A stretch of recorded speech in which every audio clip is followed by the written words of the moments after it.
start with an easy one then. How do you just kind of sum up what this moment means to you guys, considering the way you kind of kept pouring it on when you guys needed to? Yeah, it's really hard for me to describe right now. There is a lot of emotion inside of our clubhouse, inside of each body, and I'm not exempt from that. So I'm just trying to slow down the moment to enjoy it and interpret it and just let it register a little bit, because I don't think anybody gave us a chance to be here. I don't think anybody gave us a chance to win the games that we've won against the teams that we had to play, and that's what I'm most proud of. At the end of the day, it's people caring about people inside of our clubhouse the right way, and that gives me a lot of satisfaction and comfort every single night when I go to bed. So that's what I'm thinking about right now. The LA Dodgers have been an unbelievable team for the past, X+1 years, and they are the team that we beat to advance. It feels just a little more special because we know how hard we've been working to make this day happen. So we're going to enjoy it tonight, and it's hard for me to give you more than that, but it will. At some point, you talk to me tomorrow, I'll have a totally different answer, but that's where I'm at right now. For you to beat the Dodgers the way you did in 3 games and kind of having the lead in, I think, 25 of the 27 innings, how did your guys, given what they are as an organization, how were you guys able to do that? Well, I think our team was hungry, and I know it's well documented that we're a connected team, and I think a connected team is a dangerous team, and we're not the only team that's connected. I just maybe made that comment, and it got thrown out there on social media, but I think we're able to understand the moment. We took a deep breath after getting into the postseason, and then we recalibrated and figured out that we are a good team. We are the same team that was 15, 16 games over 500 at one point in time. We've got a couple key starting pitchers that can lead the way for us. So I just felt like when we stepped into the arena in Milwaukee and then in LA, we felt like we can compete with anybody. What did you think of the vibe in here tonight? This is a stadium that very often has a lot of Dodger blue, and tonight was something else. Yeah. To the fans of Arizona, you guys absolutely rocked it today. Thank you.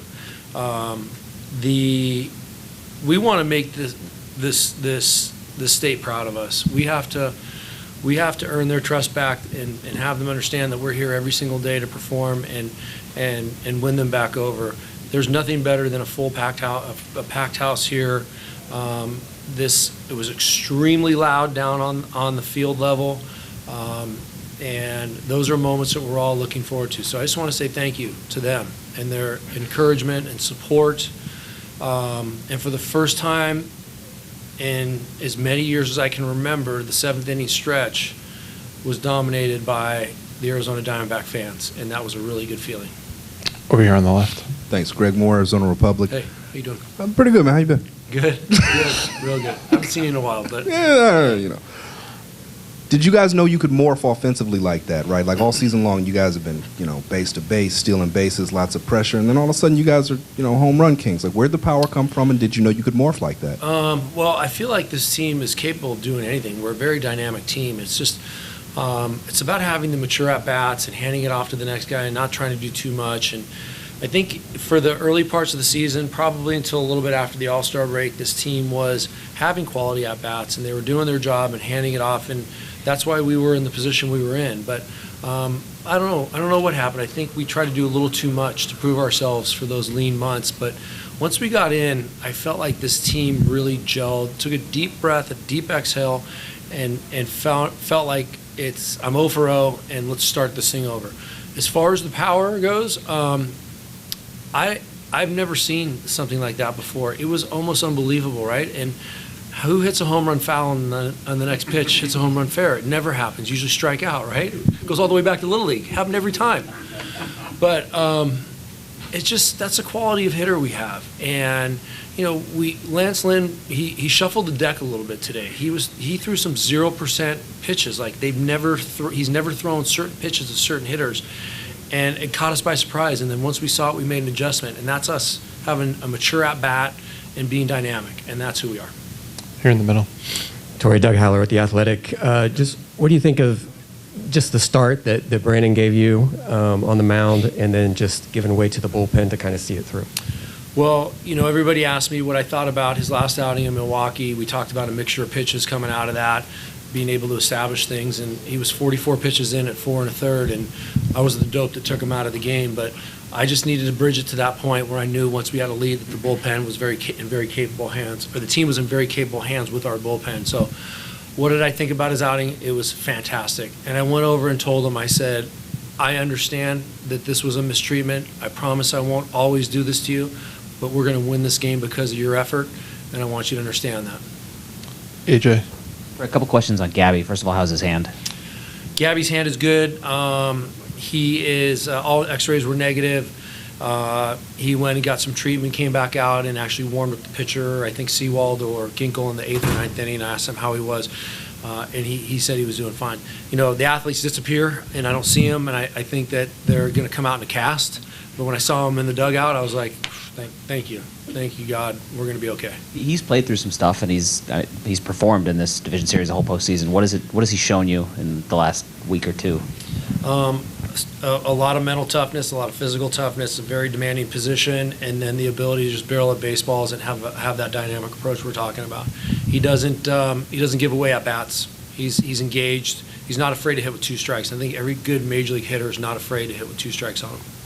Does it say anything about your guys that third inning with all the home runs that it was Perdomo that started at the 9-hitter for him to be the one that did it? And what has he meant to this group? Yeah, he's an on-base machine. You know, he's very patient, and when he gets on base, he turns it over to the top of that lineup, and that's why he's hitting there. That's by design when I'm setting up the lineup. But he's got some sneaky pop. There's no doubt about it. And you know, I think that Lynn was throwing a cutter. He's cutter heavy into lefties, and I think he just got the barrel on a ball and happened to get us our first run. So he's capable of doing anything. I don't want him to think he's a home run hitter. I keep talking to him about that. I want him to continue to be an on-base machine and just slice balls all over the place, but he does have that capability. We'll finish up with Barry in the front. Hey, Torey, is it any sort of more special, the fact that you did this here on your own field against the Dodgers, who have celebrated so many times winning divisions and series here in this ballpark? I probably, if I had about 2 or 3 more glasses of champagne, I'd go in a totally different direction. I'm gonna try to keep it where I need to keep it. They're gone for the year. You can say whatever you want. No, I want to be very respectful of Doc and the LA Dodgers. They're a quality team. They're a really good team.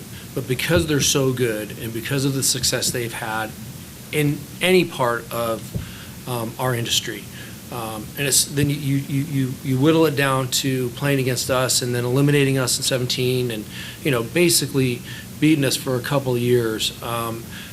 It means that we're a good baseball team and we've arrived. It feels extremely good overall, period.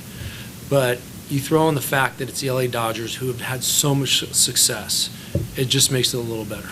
And can you say now what you were doing to keep Freeman and Mookie to 1 for 21 in the series?